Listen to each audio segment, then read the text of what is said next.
अनोखा रिश्ता, नेक दिल और साफ नीयत से किए गए अच्छे कर्मों का फल हमें बहुत ही हसीन मिलता है। दोस्तों, बहुत पहले की बात है। एक शहर में एक परिवार रहता था जिसमें माता पिता के साथ उनकी एक बच्ची भी रहा करती थी। एक दिन दुर्घटना में उस बच्ची के माता पिता का देहांत हो गया और बच्ची अनाथ हो गई। अब बच्ची का कोई सहारा नहीं था, इसलिए बच्ची की जिम्मेदारी परिवार वालों और रिश्तेदारों पर आ गई। मगर परिवार वालों और रिश्तेदारों ने बहाना बनाकर उस बच्ची को अपनाने से मना कर दिया और सबने मिलकर उस बच्ची को अनाथ आश्रम में भेजने का फैसला कर लिया और उस बच्ची को उसी शहर के एक अनाथालय में छोड़ दिया गया जहां वह अपने माता पिता के साथ में रहा करती थी। उसी अनाथालय में एक सफाई कर्मचारी भी काम करता था जो उस बच्ची से अधिक लगाव रखता था। बच्ची वहां नई नई आई थी तो थोड़ा सा गुमसुम रहने लगी, ना किसी से बोलती ना ठीक से खाना खाती। तब वह कर्मचारी उसके साथ खेलता, उससे बातें करता, वह उससे थोड़ा घुल मिल गई और अन्य लोगों के साथ भी थोड़ा सहज महसूस करने लगी। वक्त गुजरता गया और कुछ दिनों बाद उस कर्मचारी ने उस बच्ची को गोद लेने का फैसला कर लिया। मगर वह अविवाहित था, इसकी वजह से वह उसको अपने साथ नहीं रख सका। मगर उसने उस बच्ची को ही अपनी बेटी मान लिया और उम्र भर शादी नहीं करने का भी फैसला कर लिया और उस बच्ची को हर खुशी देने की सोच ली। लड़की बड़ी होती गई, दिन गुजरते गए और अब वह जवान हो चुकी थी। तब उसी सफाई कर्मचारी ने एक पढ़े लिखे सरकारी कर्मचारी को उससे शादी करने के लिए कहा और उस लड़की की शादी करवा दी। अब वह सफाई कर्मचारी उसको वहां देख नहीं पाता था, हमेशा उसके बिना वह उदास रहता, ठीक तरह से काम भी नहीं कर पाता था, इसलिए उसने वहां काम करना भी बंद कर दिया।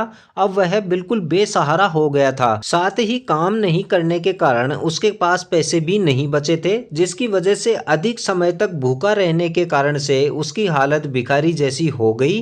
कुछ दिन ऐसा चलता रहा, फिर उसने उस शहर को छोड़कर दूसरे शहर में जाकर रहने का फैसला किया और दूसरे शहर में वह भीख मांगकर खाने लगा। मगर दोस्तों, नियति को तो कुछ और ही मंजूर था। जिस लड़की की उसने शादी करवाई थी वह भी इसी शहर में बड़े आराम से रहती थी और उसके एक छोटी बेटी भी थी जो अब स्कूल जाने लगी थी। दोस्तों, वह बच्ची जिस स्कूल में पढ़ती थी उसके पास ही वह भिखारी बैठा रहता था।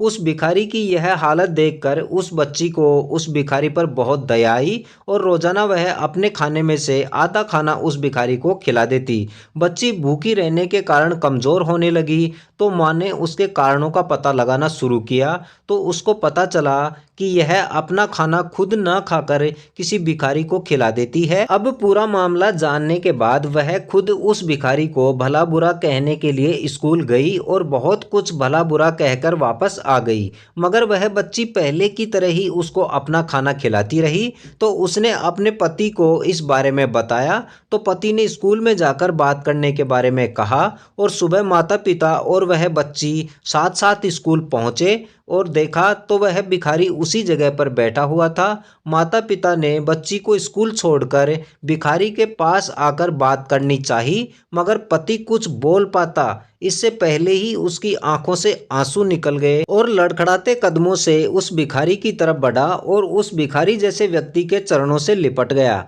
यह सब देख पत्नी हैरान थी। अपने पति को संभालते हुए वह बोली, यह आप क्या कर रहे हैं, और बहुत कुछ बड़बड़ाती रही। आंसू पोंछते हुए पति ने कहा, चुप हो जा पगली, यह वही महापुरुष है जिसकी वजह से मुझे इतनी अच्छी पत्नी और इतनी प्यारी बेटी मिली है।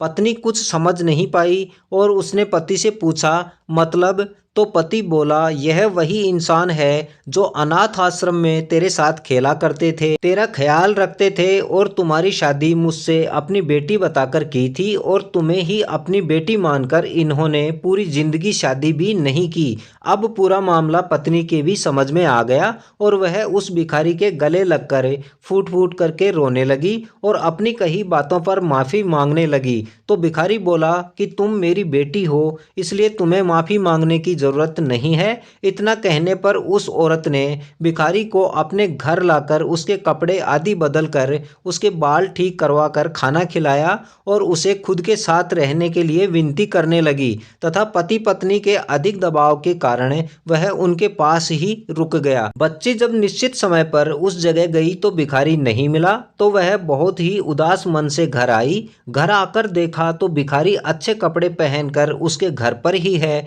तो वह दौड़कर उस भिखारी के पास गई। भिखारी ने उसे अपनी गोद में उठाकर उसके साथ खेलने लगा। यह सब देख उस बच्ची के माता पिता भी बहुत खुश हुए, साथ ही वह भिखारी भी बहुत खुश था कि उसे उसकी खोई हुई बेटी दोबारा मिल गई। दोस्तों, इस कहानी से हमें यही सीख मिलती है कि जैसा हम कर्म करेंगे वैसा ही हमें फल मिलेगा। अच्छे करेंगे तो अच्छा लौटकर वापस आएगा और बुरा करेंगे तो हमें भी बुरा ही मिलेगा। दोस्तों, अच्छे कर्म करते रहिए। दोस्तों, कहानी कैसी लगी कमेंट कर ज़रूर बताएं।